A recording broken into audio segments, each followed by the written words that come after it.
Episode number 174.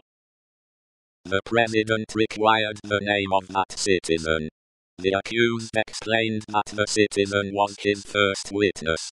He also referred with confidence to the citizen's letter, which had been taken from him at the barrier, but which he did not doubt would be found among the papers then before the president. The doctor had taken care that it should be there, had assured him that it would be there, and at this stage of the proceedings it was produced and read. Citizen Gable was called to confirm it, and did so.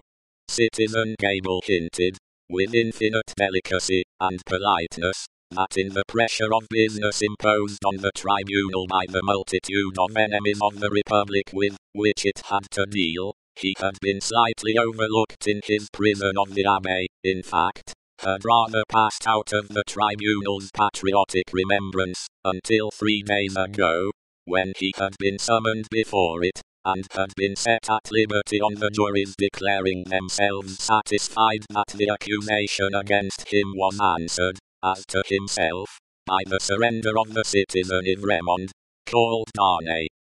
Dr. Manette was next questioned.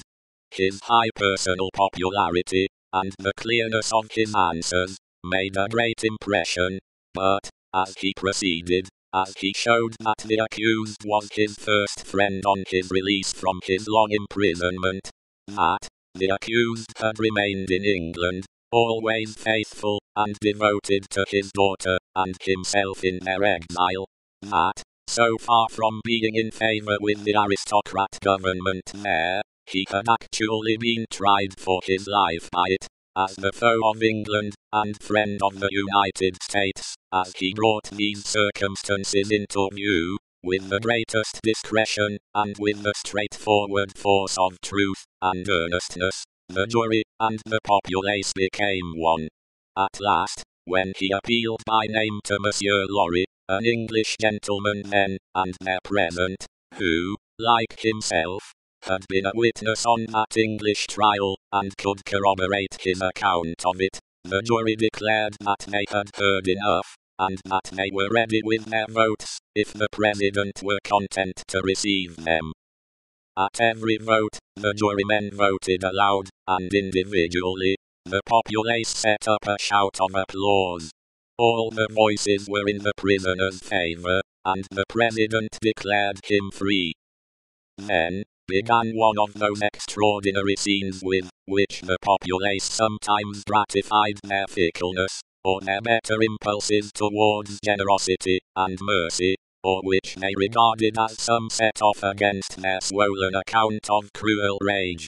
No man can decide now to which of these motives such extraordinary scenes were referable. It is probable to a blending of all the three, with the second predominating. No sooner was the acquittal pronounced, than tears were shed as freely as blood at another time, and such fraternal embraces were bestowed upon the prisoner by as many of both sexes as could rush at him, that after his long and unwholesome confinement he was in danger of fainting from exhaustion, none the less because he knew very well that the very same people, carried by another current, would have rushed at him with the very same intensity, to rend him to pieces, and strew him over the streets.